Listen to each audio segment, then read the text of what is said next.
Bismillahirrahmanirrahim. Assalamualaikum warahmatullahi wabarakatuh. Alhamdulillah wassalatu wassalamu ala Rasulillah nabiyina Muhammadin wa ala alihi wa sahbihi ajmain amma ba'd. Kaifa halukum anak-anakku sekalian di kelas 3A? Semoga senantiasa dalam keadaan sehat ya. Dan Abi dan Umi di rumah diberikan kekuatan ya, kemudahan dalam mendampingi Ananda di rumah. Nah, anak-anakku sekalian, kita hari ini melanjutkan kembali pelajaran tematik 3C di subtema pertama pembelajaran 3 dan 4. Ya, sebelumnya kita berdoa terlebih dahulu supaya Allah memudahkan dan menjadikan pelajaran ini berkah ya untuk kita semuanya. Baik, bismillahirrahmanirrahim. Rabbi zidni ilman warzuqni fahman. Allahumma inni as'aluka ilman nafi'an wa rizqan thayyiban wa amalan mutaqabbalan. Baik, kita langsung saja buka buku tematik 3C ya, yang ini ya, gambarnya. Oke, dan duduk dengan nyaman ya, dan perhatikan baik-baik video ini, catat poin-poin pentingnya ya. Oke, kita akan belajar di pembelajaran ketiga. Amati benda-benda berikut ini. Di situ ada gambar apa tuh? Ya. Yang pertama gambar koran ya atau majalah. Kemudian yang kedua seperti tas bawaan atau paper bag. Ya, kemudian ada kotak tisu dan tisunya. Ya, kemudian ada kardus. Nah, tahukah kamu benda tersebut terbuat dari kertas? Kertas digunakan sebagai bahan untuk membuat berbagai benda sesuai kebutuhan. Nah, jadi banyak benda-benda di sekitar kita itu terbuat dari kertas. Misalnya apa aja? Buku tulis, ya, pembungkus kado, tisu, amplop, ya, kemudian poster, surat kabar, dan majalah, dan masih banyak lagi. Kertas mempunyai sifat yang mudah menyerap air dan tinta, ringan, kemudian mudah sobek, ya, dan mudah juga terbakar.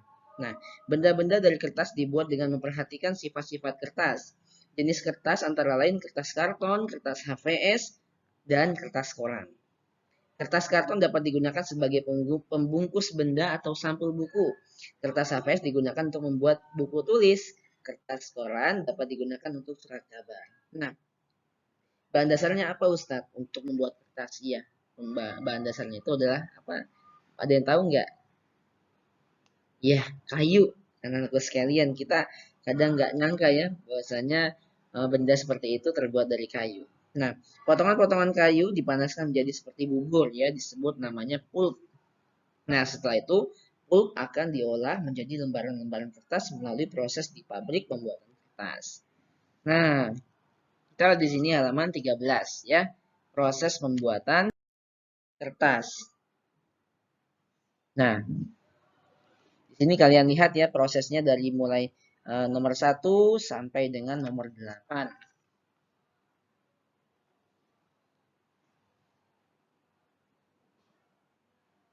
Ya.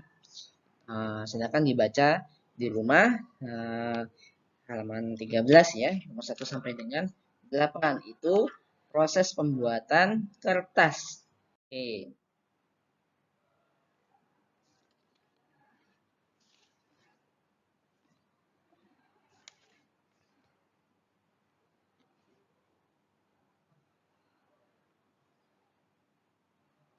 Nah, sekarang kita lihat di sini ya, benda-benda berikut sesuai dengan tahapan pembuatan kertas ya. Urutkan benda tersebut sesuai dengan tahapan pembuatan kertas ya di halaman 14. Nah, kalian bisa urutkan sendiri ya. Pertama itu dari apa pertamanya ya? Ya, betul. Pertama dari kayu-kayu gelondongan. Dicoret aja, ditulis nomor 1 misalkan. Kemudian dipotong menjadi kecil-kecil ya. Nah, berarti potongan yang kayu ini dipotong ya. Jadi kecil-kecil. Ini 2 ya. Kemudian apalagi anak-anakku sekalian? Nah, potongan kayu tersebut dimasukkan ke dalam tangki raksasa untuk diolah menjadi bubur kayu ya. Siapa pernah nyobain nih bubur kayu? Kalau Ustadz sih nyobainnya bubur ayam ya. Siapa nih yang mau nyobain bubur kayu atau bubur kertas? Oke, berarti ini pulp ya. Nah, kemudian pulp tadi ditambah pemutih ya. Betul. Ini 4. Nah, kemudian tadi menjadi gulungan kertas ya yang besar, kemudian diolah menjadi lembar-lembaran kertas yang kecil-kecil. Ini ya. Oke, silakan kalian tulis sendiri di buku tematiknya.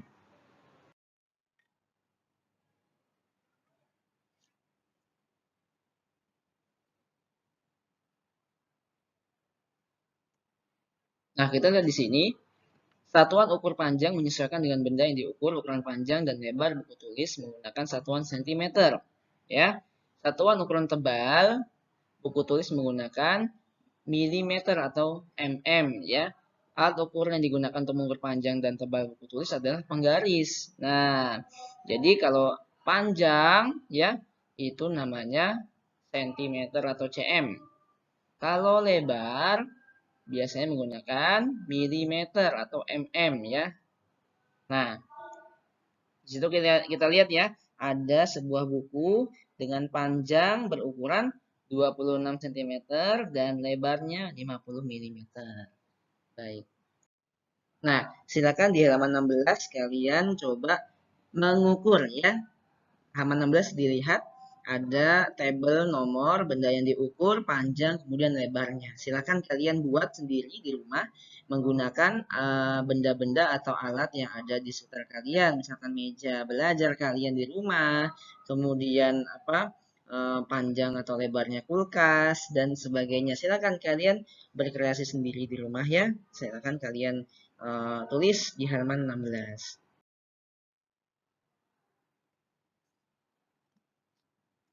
Nah, benda di sekitar kita juga dapat dibuat menjadi alat musik ritmis loh, ya. Namanya marakas dan kendang, ya.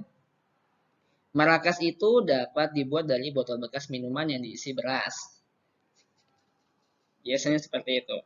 Kita juga bisa membuat kendang dari kaleng bekas, ya.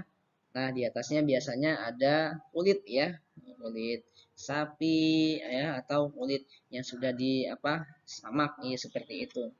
Panaskan. Jadi dia bisa dipukul ya dan mengeluarkan suara.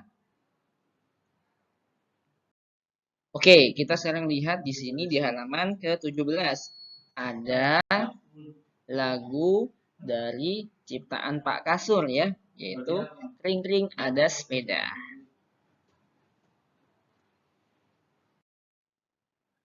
Kita masuk pada pembelajaran keempat halaman 18 ya. Kita baca terlebih dahulu teksnya. Banyak benda di rumah yang terbuat dari plastik, misalnya peralatan makan, seperti gelas, mangkuk, piring, dan sendok. Plastik yang digunakan untuk membuat peralatan makan harus aman untuk kesehatan. Bahan plastik banyak digunakan karena ringan, tahan lama, dan tahan air. Namun, sampah plastik dapat mencemari lingkungan loh. Sampah plastik memerlukan waktu yang lama agar dapat terurai secara alami. Waktu yang diperlukan dapat mencapai puluhan bahkan ratusan tahun, anak-anak sekalian. Oleh karena itu kita sebaiknya bijaksana dalam menggunakan benda-benda yang terbuat dari bahan plastik. Untuk mengurangi sampah plastik, kita dapat melakukan gerakan 4R.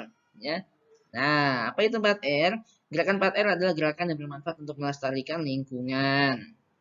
Nah, gerakan 4R terdiri dari reduce, reuse, recycle, dan replace ya. Reduce berarti kita mengurangi sampah yang kita hasilkan.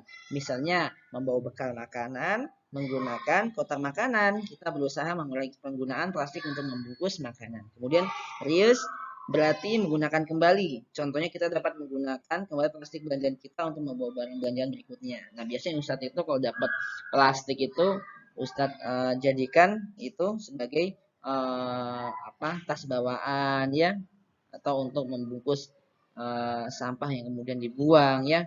Jadi tidak langsung dibuang dengan begitu saja, tapi kita menjadikan dia sebagai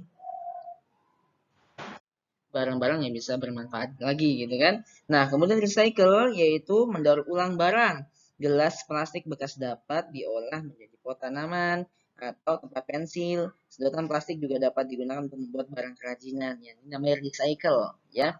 Kemudian replace, mengganti benda sekali pakai dengan benda yang dapat berkali-kali dipakai. Misalnya nih, kalian suka lihat ya, menggunakan styrofoam yang warnanya putih itu diganti dengan kotak makanan.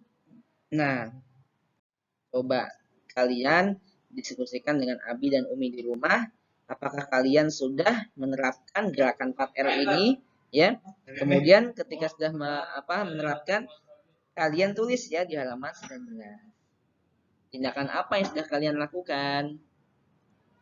Oke, lanjut di halaman ke 19 ya, yang bawah. Jadi kita akan belajar tentang manfaat musyawarah. Nah, ada yang sudah tahu belum manfaatnya apa ketika kita bermusyawarah? Nah, kita sudah tahu ya bahwa musyawarah itu merupakan salah satu contoh perilaku yang sesuai dengan sila keempat Pancasila, ya. Kemudian musyawarah perlu dilakukan di saat kita akan mengambil keputusan bersama. Nah, hasil musyawarah juga diharapkan dapat diterima oleh semua pihak. Hasil musyawarah harus dilaksanakan ya oleh semua pihak yang terlibat dengan penuh rasa tanggung jawab.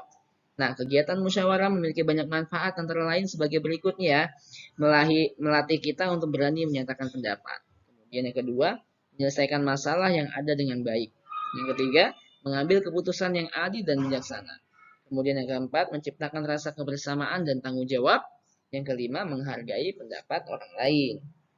Ya, misalkan kita saat di kelas pemilihan ketua kelas ya. Jadi kita mengambil sampel atau musyawarah kepada semua anggota atau semua siswa yang ada di kelas ya.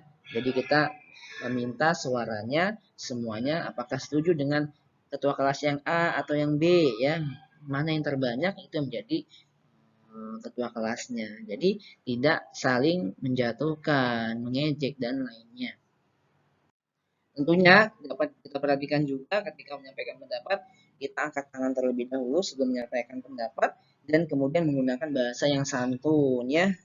Kemudian tidak memotong saat temanmu sedang menyampaikan pendapat. Itu diantara adab-adab dalam bermusyawarah anak-anakku sekalian. Kita lanjut halaman 20 tentang permainan bola besar ya. Nah, ini bermain bola besar ya, diantaranya ada permainan sepak bola ya, ketika ada lemparan dari dalam lapangan ya, seperti out ya, ketika bolanya out itu kan dilempar ya, kemudian kiper melempar juga, kemudian volley ya, kemudian ada juga permainan basket. Itu diantara permainan lempar tangkap bola besar. Nah, di sini ada di halaman 20 ya dan 21 bagaimana cara bermain permainan lempar tangkap bola besar. Nah, di hari Senin akan dijelaskan kembali oleh Ustadz Nurmawan ya terkait prakteknya bermain lempar tangkap bola besar. Nah, akan kalian lihat terlebih dahulu ya cara-caranya bagaimana nih ya. Nanti hari Senin akan dijelaskan kembali oleh Ustadz Nurmawan. Baik, mungkin ini saya dapat Ustadz sampaikan ya. Jadi tadi kita awal mempelajari tentang mengamati proses pembuatan kertas ya, dari mulai dari awal kemudian sampai terjadinya kertas ya. Nah itu tadi banyak ya, ternyata ada bubur kertas juga. Kemudian kita mengukur benda menggunakan penggaris ya. Kemudian kita juga tadi melihat ada membuat alat musik ritmis ya. Kemudian kita juga belajar tentang gerakan 4R ya. Ada apa aja tadi? Reduce, reuse, recycle, and replace ya. Kemudian manfaat musyawarah dan permainan bola besar. Baik, mungkin ini saja dapat saya sampaikan. Kurang lebihnya Ustaz mohon maaf. Kita tutup dengan doa kafaratul majlis. Subhanaka Allahumma wa bihamdika asyhadu an la ilaha illa anta astaghfiruka wa atubu ilaik. Wassalamualaikum warahmatullahi wabarakatuh.